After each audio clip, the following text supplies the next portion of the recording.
Halo, selamat datang di channel Ruang Taktik. Di video kali ini, kita akan analisis taktik Juventus bersama Luciano Spalletti.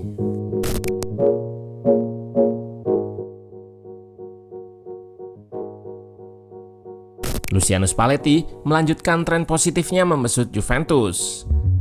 Kali ini La Vecchia Signora berhasil membekuk Parma dengan skor akhir 1-4. Pada laga ini, ia kembali memperlihatkan bahwa produktivitas tinggi menjadi karakter utama Juventus besutannya. Efektivitas juga terlihat dari statistik, di mana pada laga ini mereka berhasil cetak 4 gol dari angka XG yang sama. Selain 1 gol bunuh diri dari Cambiaso, Parma kesulitan menembus pertahanan Juventus. Ini juga memberi gambaran bahwa di era Spalletti tidak hanya produktif, tetapi juga kokoh dalam bertahan. Nah, penasaran dengan taktik Juventus di era Spalletti ini? Let's go, kita bahas sama-sama.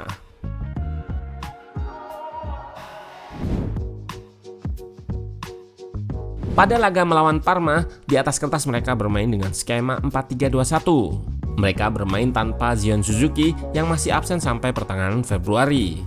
Di depan, Pellegrino diplot sebagai ujung tombak, ditopang oleh dua attacking midfielder, Ondrejka dan Oristanio.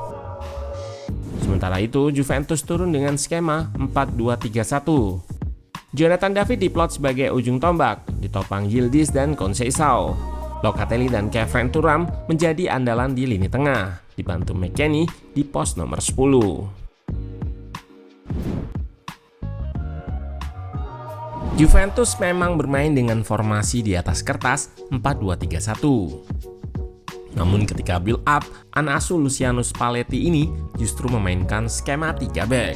Salah satu gelandang yakni Locatelli akan turun sejajar 2 center back, menyisakan Thuram sebagai single pivot. Shape ini membuat di depan Thuram bisa menempatkan 3 pemain untuk menyerang. Sejatinya shape build up Juventus tidak selamanya terpaku pada satu formasi atau skema saja. Di momen lain, Thuram bergeser ke kiri sehingga lini belakang Juve kembali membentuk shape 4 back. Tujuannya untuk memecah marking lawan.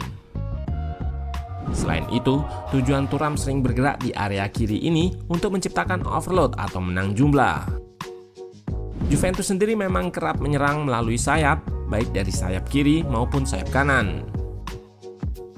Beberapa kali, mereka coba memancing para pemain Parma ke satu sisi supaya tercipta ruang di sisi yang lain, sehingga bisa diekspos menggunakan switch play. Mayoritas overload itu terjadi di area kiri yang kemudian menciptakan space di area kanan. Terlihat pula shape menyerang Juve 3-1-6 dengan sayap kanan yang tetap melebar maksimal untuk menerima switch play.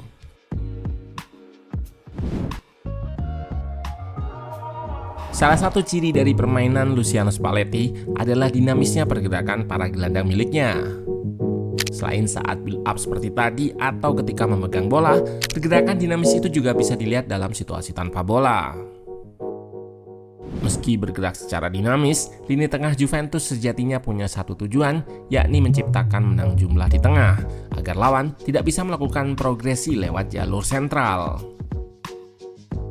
Padatnya lini tengah Juventus membuat Parma kesulitan membangun serangan. Tim asuhan Carlos Cuesta itu pada akhirnya memilih progresi lewat sayap, menggunakan long ball untuk lompati blok press Juve.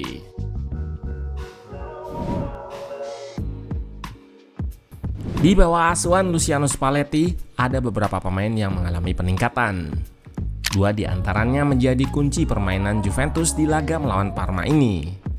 Keduanya adalah Weston McKennie dan Jonathan David. Di beberapa momen, McKennie bergerak sangat mobile. Terkadang, ia menusuk melalui half space kanan ataupun half space kiri, serta terkadang berada di ruang antar lini untuk melakukan kombinasi dengan para pemain lain. Peluang emas Conceição ini juga lahir dari pergerakan McKennie dari half space kiri.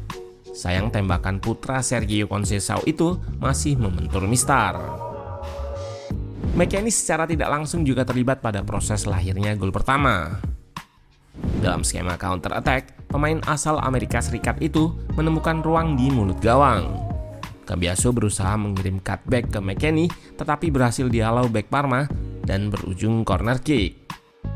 Dari corner kick ini, lahirlah gol yang dinanti Juventus via tandukan Gleison Bremer.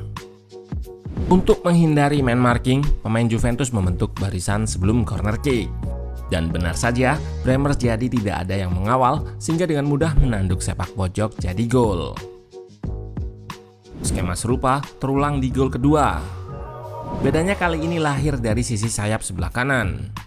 Diawali shape 3-1-6 dengan 3 pemain di ruang antar lini dan Locatelli yang drop. Satu pemain terpancing keluar sehingga membuka ruang di belakang lini. Dengan visi tajam dan akurasi umpan tinggi, Locatelli kirim long pass ke Jonathan David. Dilanjutkan lakukan kombinasi dengan Kalulu di sayap kanan. Kemudian ia melihat pergerakan McKennie ke arah gawang dan langsung lepaskan crossing ke tengah. Bek Parma kurang cepat melakukan antisipasi, sehingga pemain 27 tahun itu berhasil lakukan sepakan setengah salto yang merobek jala Edoardo Corvi 0-2. Gol kedua tadi menunjukkan peran penting Jonathan David juga. Di beberapa momen lain, David juga beberapa kali melakukan pergerakan serupa, menjadikannya salah satu pemain paling berbahaya di lini depan Juventus. Pergerakan yang sama membuatnya akhirnya ikut catatkan namanya di papan skor. Di sini ketika Conceição lepaskan shot, David ikut bergerak di antara pertahanan lawan. Mantan pemain Lille itu pun berhasil menyambar second ball untuk cetak gol keempat Juventus.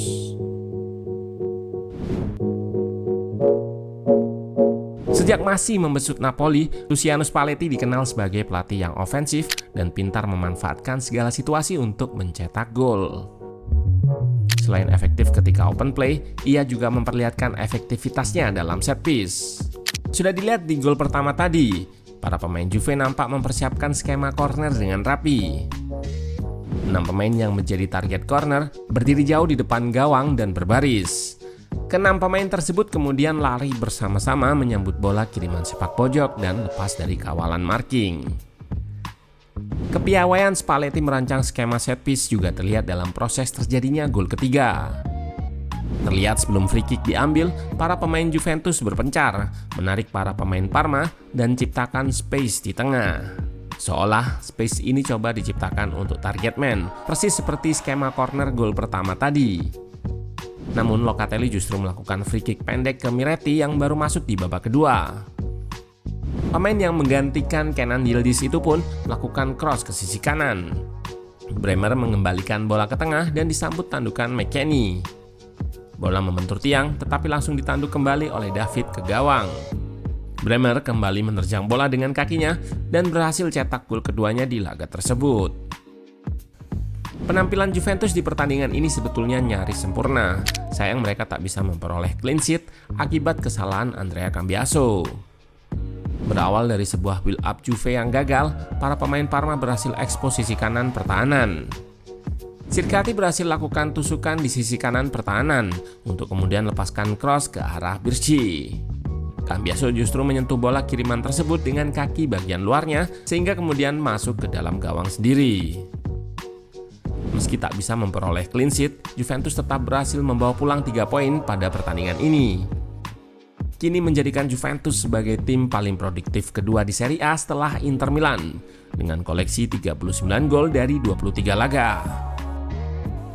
Kemenangan ini membuat mereka menggeser AS Roma di urutan keempat dan untuk sementara berada di zona UCL dengan koleksi 45 poin. Selanjutnya, Juventus akan berhadapan dengan laga tak mudah melawan Lazio dan Inter pada pekan ke-24 dan 25.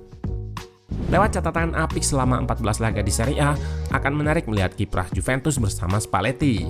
Kita nantikan apakah performa impresif bersamanya bisa mengantar Juventus finish di zona UCL atau bahkan lebih tinggi di akhir musim nanti.